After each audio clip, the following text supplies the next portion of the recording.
Steve Baker, who we are, I don't say this, happily, Steve. I don't mean to make this sound like it's something we're all excited about, but somebody that I expected to be in jail already, and we're expecting that you may not last the month before you're arrested by the FBI. Any updates on that?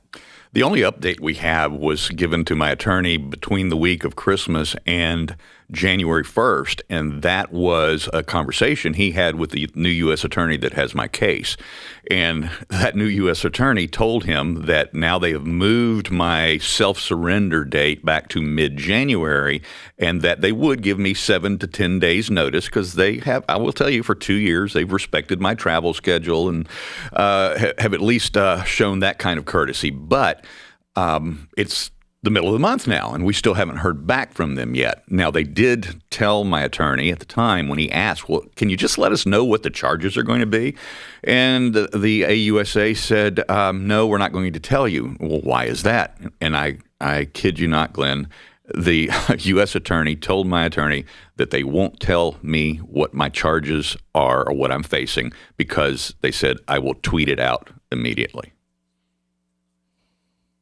Well, yeah, so what's the problem with that? I'm not exactly sure. Yeah. Okay, so Steve, we have a lot of new people listening today. They saw what happened in Iowa last night. They want analysis on it. We're going to get that to you here in a second. But for people who haven't been following why they're after you, it has to have something to do with the fact that you were in the building as a journalist, just like the ABC and NBC people, and you took video, and you started to say, this isn't the story that everybody is saying it is. Then about 2 months ago, you put together a video for The Blaze that showed Nancy Pelosi's security detail, who is instrumental in the convictions of a lot of these people. Bring me up to speed. We'll play the first part of the clip. Tell me what we're going to hear in this clip.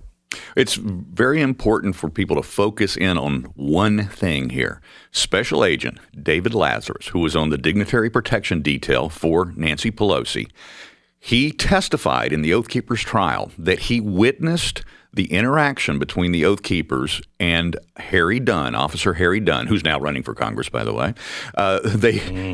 Yes, and that he saw this interaction, this highly antagonistic interaction between the Oath Keepers and Harry Dunn 3 or 4 times is what he testified in great detail in that trial. The problem with that, Glenn, is that Special Agent Lazarus was not even in the same building. And we secured the Capitol CCTV video that I don't think they ever thought we would get access to, showing that that's the truth. So let me play the first part of what just broke yesterday. It's from BlazeTV. And it is an investigative report, again, by Steve Baker. Here's the setup of what Steve said prior to, so you'll understand the importance of this videotape in cut 2. Listen. The story of David Lazarus on January 6th is very simple. Lawyers for Stuart Rhodes and 4 other members of the Oath Keepers on trial have suggested that the group helped Officer Harry Dunn. Dunn just took the stand and said flat out, quote, they didn't. Sentenced to 4 years in prison. Sentenced to 8.5 years in prison. Sentenced to 12 years in prison. Sentenced to 18 years in prison. His story that day is he was assisting the evacuation of the Senate at the time that the incident between Officer Harry Dunn and the Oath Keepers began. Just outside of the rotunda, there was Harry Dunn. He's a Capitol Police officer. He was freaking out. I mean, he was screaming, "No, get the out of here!" He had a rifle. He had said he might get taken out, but he was going to take a bunch of people with him. He was definitely in a position where he could have done some damage. The Oath Keepers lined up between him and the more agitated protesters and assisted him in keeping them off of him. Dunn rejected the defense's argument that members of the militia protected him. I don't conflate my story. He had 2 separate FBI interviews which were in conflict with one another. In the first FBI interview, he actually gave a favorable story about his encounter with the 4 Oath Keepers. He stood in front of Harry Dunn for almost 6 minutes. After he was brought in for his second FBI interview, he changed that story. He was fighting back insurrectionists across the Capitol while being called the vilest racist names. So what they did is they brought in another officer, Special Agent David Lazarus, to kind of bolster that story and give it more credibility by saying that when he arrived at the top of those stairs, that he saw Dunn standing at the top of the stairs being hassled by these Oath Keepers. At the time the Harry Dunn Oath Keepers encounter began, he was not in the same building. Wow. Now, what this video, if you're not a BlazeTV subscriber, what you're seeing on the screen are the timestamps. There's about 8 different cuts there of where everybody is in the Capitol. You see it on a map through graphics, but you also then see the Capitol cameras. What's so frightening about this, Steve, is they didn't think that anybody would get this footage. And the lie is so clear that it is a lie. And basically to put all of these people in jail based on that lie, it is terrifying what our government's willing to do to its own people. It's terrifying that they are still trying to cover this up. As a matter of fact, we learned just a few days ago that Capitol Police Chief Thomas Manger has stated that he has no intention to investigate this internally or to investigate the actions or the testimony of Special Agent Lazarus. That's correct. And what's also amazing, and we showed this in this particular video, we show a screenshot of an internal Capitol Police leadership email that I received from one of my sources inside the building, who sent this to me when back in the original release that we did when we started talking about this without the videos back in October, that they were very pleased that this story was not getting traction at the time. But now that we have the videos, this thing really blew up on the social media sites yesterday. Okay, so tell me what we're going to see and hear now.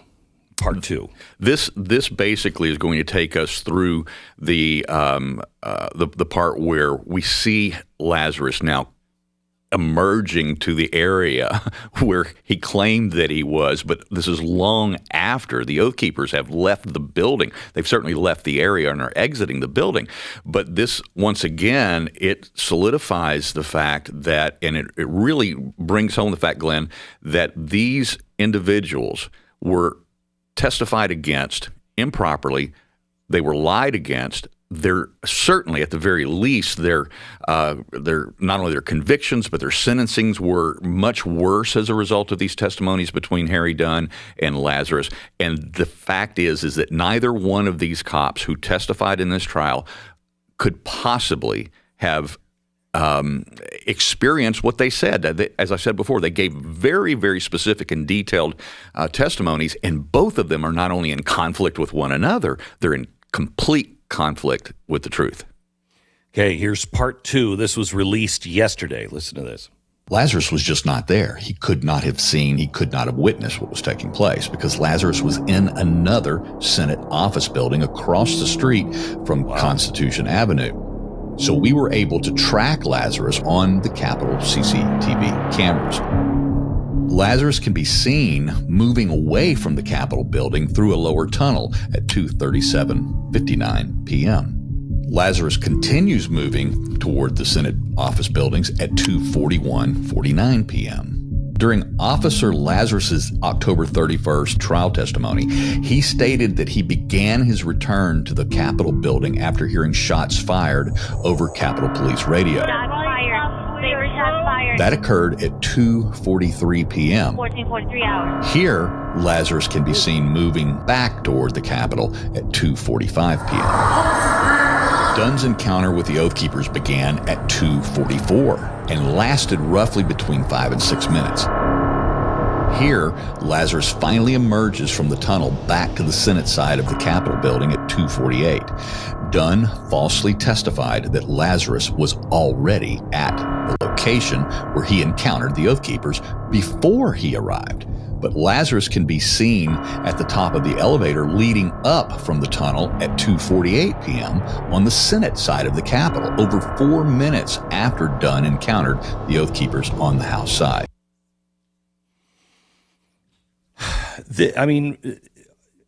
How is this not being investigated? I guess this is where you come in. If it wasn't for people like you, we wouldn't know. If it wasn't for places like the Blaze, this story wouldn't be told and it would just go away. But in a surveillance state, and that's really what the Capitol grounds are, it's a surveillance state. You can track every movement of everybody and tie them all together. It takes a lot of time, as you know. But in a normal circumstance, this would mean that those people who were tried and convicted with this testimony, they would either go for a mistrial or they would be immediately released. That's the way America has always worked. And no one is doing anything about it. They think they're going to get away with it.